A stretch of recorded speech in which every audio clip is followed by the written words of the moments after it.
The following podcast contains true stories of sex, kink, gender, or body image. Thanks for being a consenting adult, because here we go. All of my life, I've never fit, but I won't complain and I won't quit. I am enormous, get used to it. Everyone tells me I'm too much. Maybe it's just you're not enough for me. Can't you see? I'm the kind of woman I'm supposed to be. Hey, my vagina is 8 miles wide. Absolutely everyone can come inside. If you're ever frightened, just run and hide. My vagina is 8 miles wide.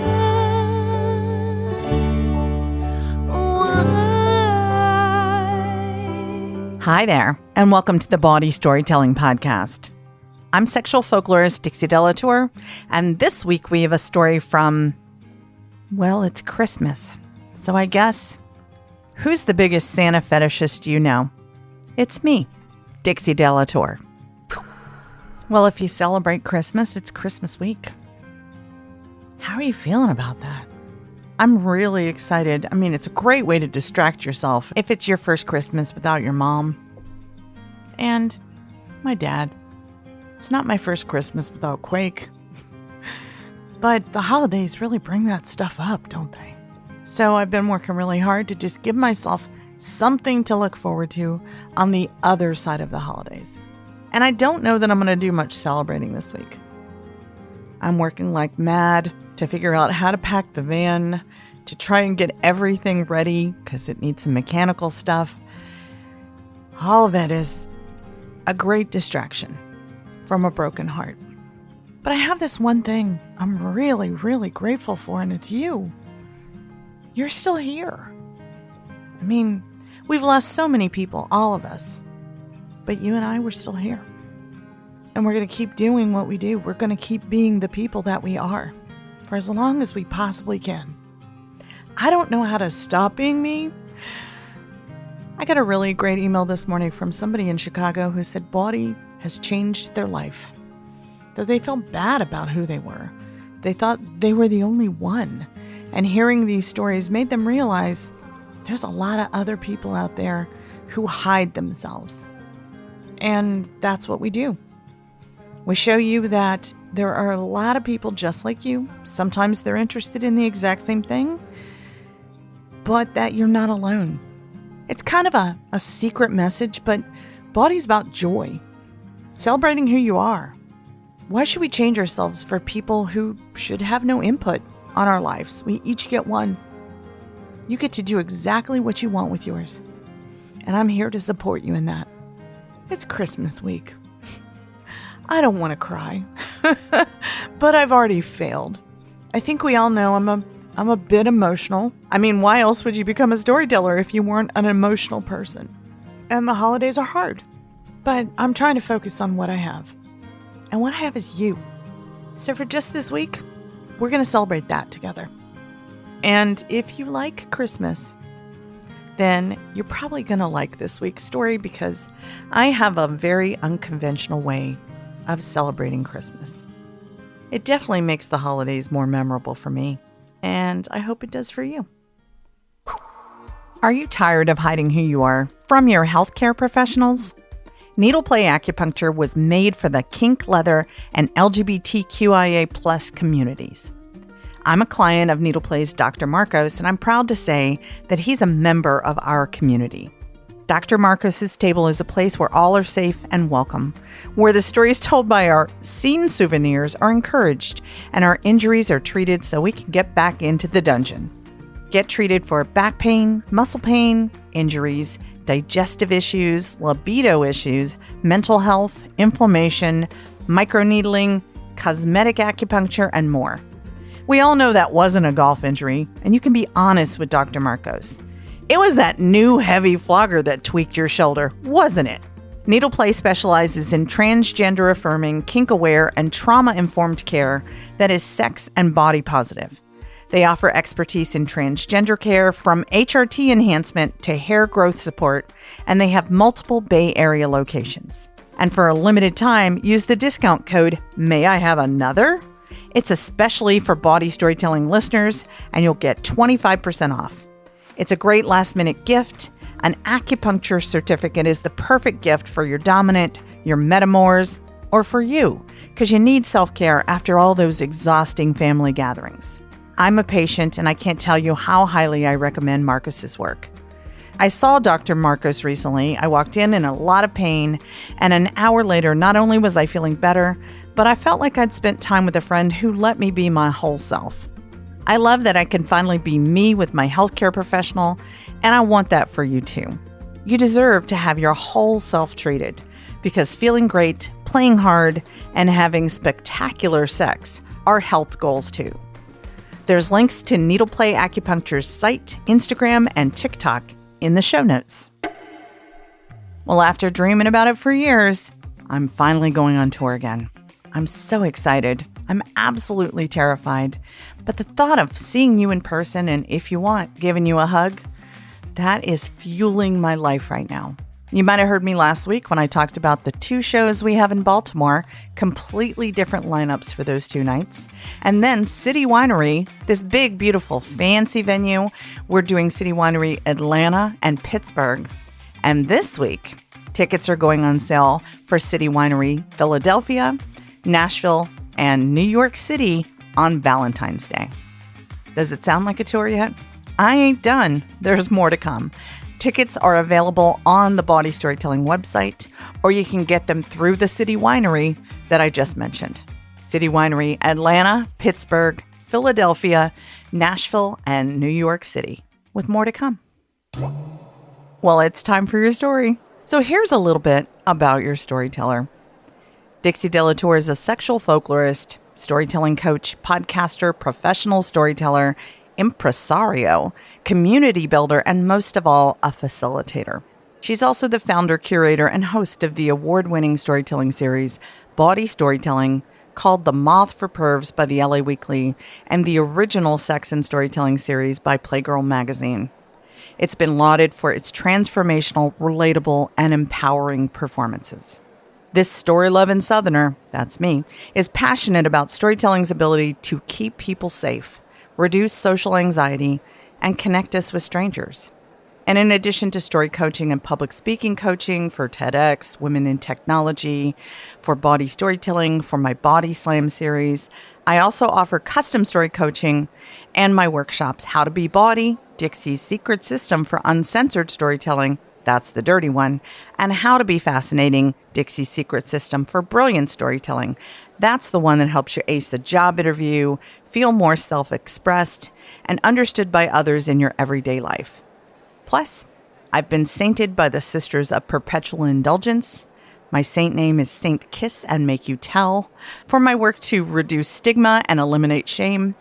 And in my free time, I enjoy being a Muppet and going on tour. I used to have a routine every Christmas that I would go out and find a Christmas hookup. It's a lonely time of year, and adventure is a great way to distract yourself. So every year, I would do something like the story that you're about to hear. This storyteller is me, Dixie Delatour.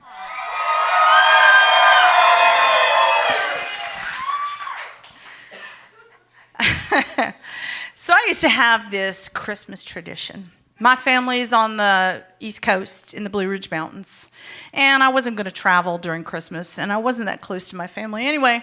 So I used to be the person who would pet sit or house sit for people while they traveled for the holidays. This served several purposes. My friends thought I was this benevolent goddess because I was always willing to do it for free.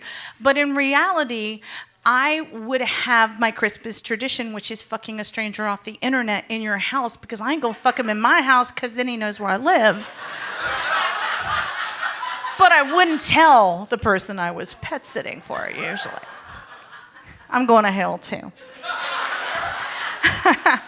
I did this every year. I had this routine that I was doing. And this one year, I'm house sitting for this woman, Sherry. She's got this cute little craftsman cottage in Oakland. It's just adorable. And I park in front of the house. I come in. She's giving me the keys. She's giving me the tour. There's this Barcalounger in front of this wood stove. This is big brown leather sofa and a giant TV. You know, I live in a tiny studio, so this is like fancy for me. I'm looking around and she's showing me the bedroom. Sheets are all nice and clean. And as I'm in the bedroom, I look out the window and I can see that there's a lower level and there's a garden out there. And there's a tree and there's a little old man trimming a rose bush. I'm like, holy shit, you're fancy. Like, you've got like a gardener who comes in, and I don't say it, I just think it, you know. She gives me the keys, she heads off to the other coast, and I start planning my annual Christmas fuck-off. The way that it always works is that I am going to place an ad probably the morning of Christmas Eve. I am going to get a bunch of responses. I'm going to choose 3 people, 3 different people, and then I'm going to meet them and see if I feel like fucking them on Christmas. And I've done this for years. I have this, you know, total routine. This particular year, I go to Alameda and I meet these 2 guys who look really good and hot in their pictures. And when they show up, they look like Beavis and Butthead if they were 15 years old. And they're like nudging each other like, we're going to fuck the redhead. And I'm like, no, you're not, guys. You lose. I am leaving.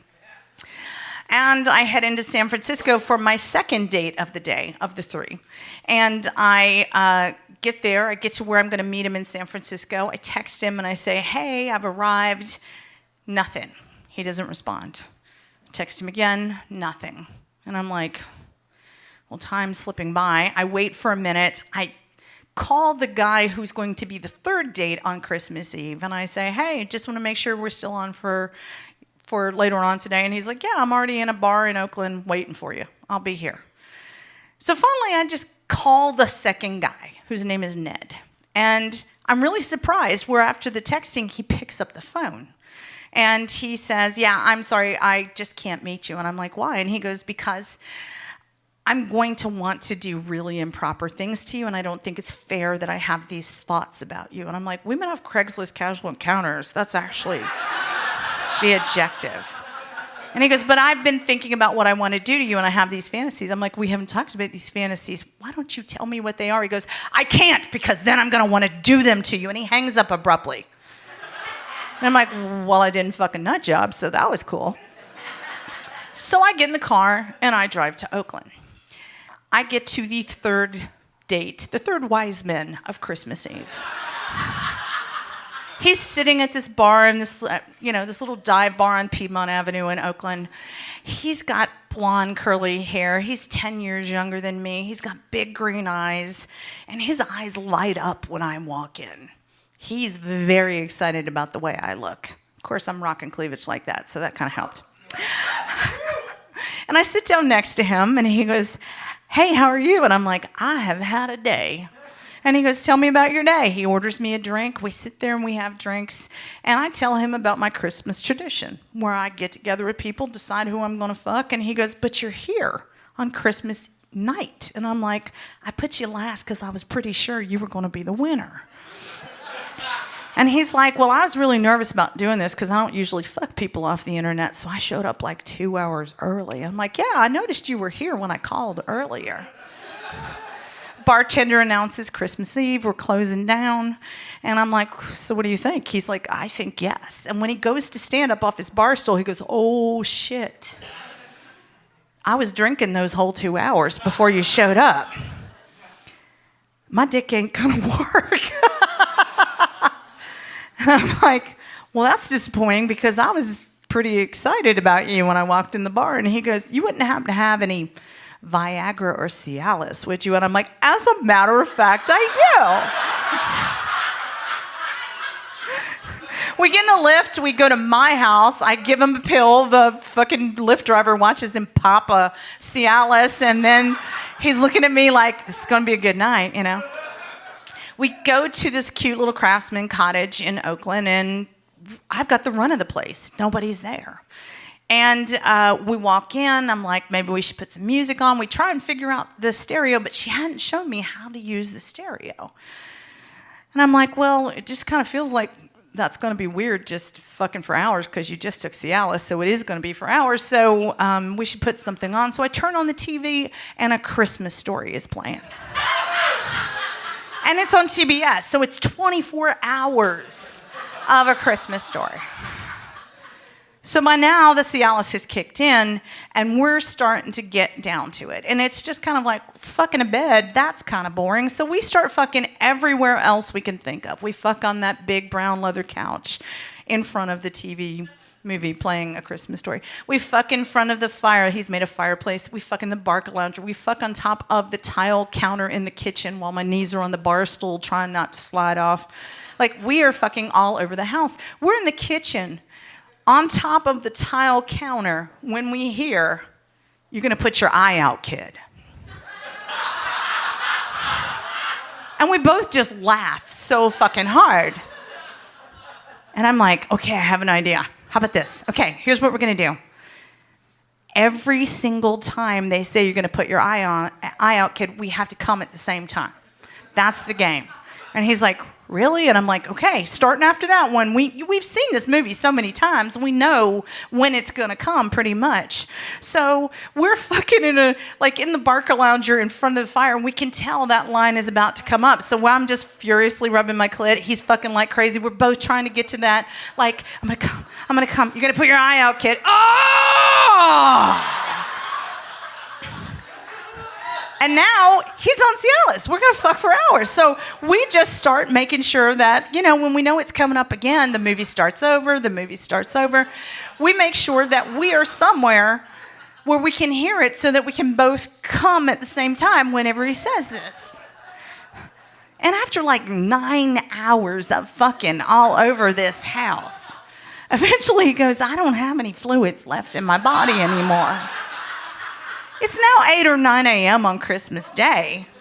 And he says, I think I'm going to leave, but this was a really memorable Christmas. And I say, thanks. I order a pizza.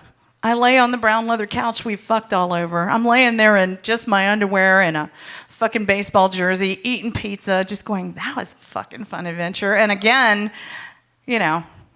you put your eye out, kid comes on, and now it's kind of racy. Now I've got all these positive associations with it. So I lounge around for a little while, and then I realized that the people who are whose house I'm staying in, are coming back Christmas night. So I've done this plenty of times. I have a routine. I throw the sheets in the washer. I clean everything up really well. I load the dishwasher. I make sure the cats have all their food. And I go through and I find every used condom in the house. And I stuff it way down in the garbage can and take the garbage outside. And I look around. There's no evidence. Yeah, I'm going to get away with this.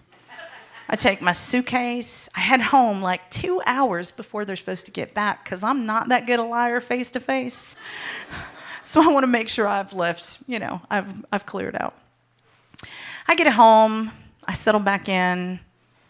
And the phone rings 2 hours later. And I see that it's Sherry, whose house I've just stayed at. And I'm like, oh, that's not a good sign. And I pick up the phone and I go, hey, Sherry, how are you? How was your trip? How was your flight? And she goes, it was great. Yeah, we got back a little while ago. So I have a question for you. Did you have any friends over while you were staying here at the house? And I'm like, oh, fuck. I'm like, yeah, I had a friend. A friend came in from out of town. I know them really well.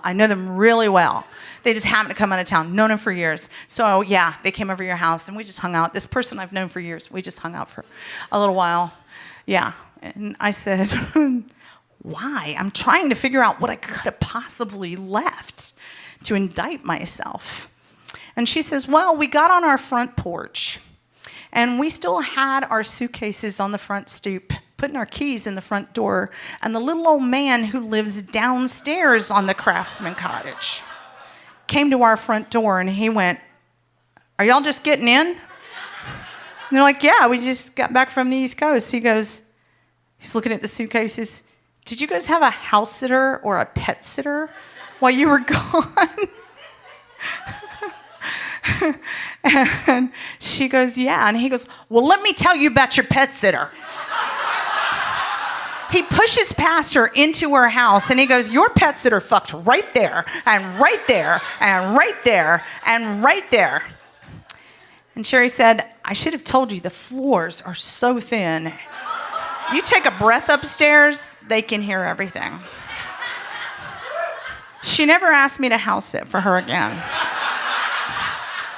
But I can tell you, whenever I see A Christmas Story, I get this special little tingle.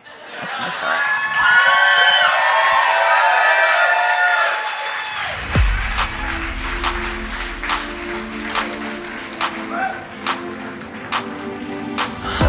Sodomize enough this Christmas. Oh, I wanna stick it in enough this year. Oh, I wanna sodomize enough this Christmas. Stuff this little stocking with some Christmas cheer.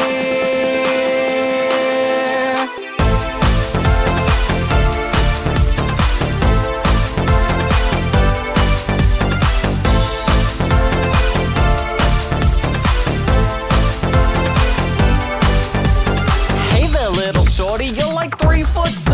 When I wanna stick my whole dick right inside of you, come on, make me a little present. Come on, make it sweet. And then I'm gonna come and fill your booty up with my meat. You wanna see the North Pole? Bitch, I'll drop my pants. I'm gonna dash and dance and prance right up into your ass. I might be on the naughty list, but if you give me a chance on Christmas Eve, I'll let you play it with my baseball bat. Come on and lick my sugar cookies. Let's go roll in the snow. I'm squirting tinsel on your branches like a ho ho ho. Oh, I might be a fruitcake, but if the mood is right, I'm gonna eat your ass till you say it's a wonderful life. Oh, I'm sodomized enough this Christmas. Oh, I'm stick it in enough this year.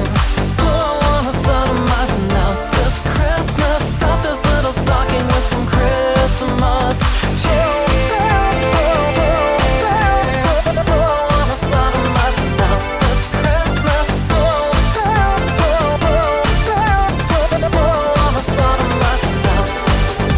Them tiny pointy ears make me harder than fuck. I wanna take my PJs off and cram it into your butt. You look so little and cute, you like a Christmas twink. I wanna put a mitten on my dick and ruin your pink. I heard the stockings were hung, well so the fuck am I. And I'ma stick my ding dong merrily between your elf thighs. I'm looking into your eyes while you just sit there and spin. You better duck before I bust or else you'll shoot your eye out, kid. Oh, I'm a sodomize enough this Christmas. Oh, I'ma stick it in enough this year.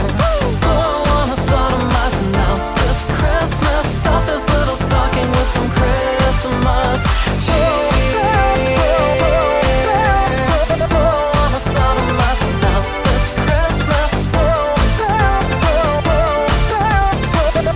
I'ma sodomize enough. Yo, is that Jack Frost nibbling on the tip of your nose? Or did Santa come and dribble it all up on your clothes? You're putting garland on the trees with little red and green lights. But baby, it's gonna be a wide-ass Christmas tonight. Oh, I'ma bust on your reap. I'm on a sled ride in. You think the Santa sack is magic? Look what I'm packing. I got a big-ass Yule log that's trying to get lit. And I'ma dip my marshmallows in your hot chocolate. Take off that Christmas sweater, baby, and them earmuffs too. I got a reindeer and he wanna land inside of you. Oh, when the three wise men left me a Yelp review, they said, you want that dick for Christmas? Bring some papas and some lube. Oh, I'm a sodomize enough this Christmas. Oh, I'ma stick it in enough this year. Oh, I'm a sodomize enough this Christmas. Stuff this little stocking with some Christmas. Oh, I'm a sodomize enough this Christmas. Oh, I'ma stick it in enough this year. Oh, I'm a sodomize enough this Christmas. Stuff this little stocking with some Christmas cheer. That song was Sodomize an Elf from the album Gay Sexmas with 3 X's from my friend MC Crumsnatcher. Please make sure you go out and get this brand new album. It's got things like All I Want for Christmas is to Fuck Hella Bitches, Eat My Christmas, Cram Pussy, Eggnog, and a whole lot more. I got on the phone yesterday with an event producer who has an incredibly successful show. And when we talked, we got honest with each other. And he told me that he's lucky these days if he can get 100 people in the audience when it used to sell out with 400 seats. And that's the way it's been since the pandemic. I only did 2 shows in 2023 because nothing I did would fill the house. And as we do, I thought it was me. But the more I talk to other people, I'm just realizing live theater is really suffering. And we can't let it go away. You tell me all the time how important this podcast is. And the reason this podcast is still here is because of Patreon. I pay to produce this podcast. I don't have big sponsors. I don't have a network behind me. I'm an independent podcaster, and Patreon is how I'm continuing to do this. The people who support me on Patreon are making sure that all of you get this podcast and that it continues. Right now, I'm doing a Patreon offer where you can get 40 plus hours of body video, live streams, over 16 shows. That's so many stories, so many songs, and it's a reward at the $25 and up Patreon level. That means that I can continue doing the podcast. That means I can take the show on tour and try and earn a living because I can't do it in San Francisco right now. So please go to patreon.com/body. Support us at whatever level you can. At $25 a month and up, you're going to get that all-you-can-eat package I just talked about. And if Patreon's not your thing, there's Venmo, there's Cash App, there's PayPal, there's Zelle. You name it, I'll get it. I refuse to give up. And I'm struggling, but with your help, I'm going to get past this. Thanks in advance for considering it. And hopefully, thanks for your support. It's been a hard year, y'all. And that's our time for this week. I'm so grateful for you. I'm grateful that you listen to the podcast because there's a lot of work that goes into it. And I would be thrilled beyond measure if you would write us a review for this podcast. It lifts my spirits. It lets other people know that this is worth listening to. And that'd be the best gift ever. Thank you for considering that. Also subscribe, rate, and as I said, review. Thank you for that. And thank you to the people who make this podcast possible. Thank you to David Grossoff, Mosa Maxwell Smith, Donald Mooney, Royland James, and podcast producer Roman Den Houdeker. I'm sexual folklorist Dixie Delatour, and now you know I have a thing for Santa. This has been episode 284 of the Body Storytelling Podcast. Thanks for listening, and happy holidays.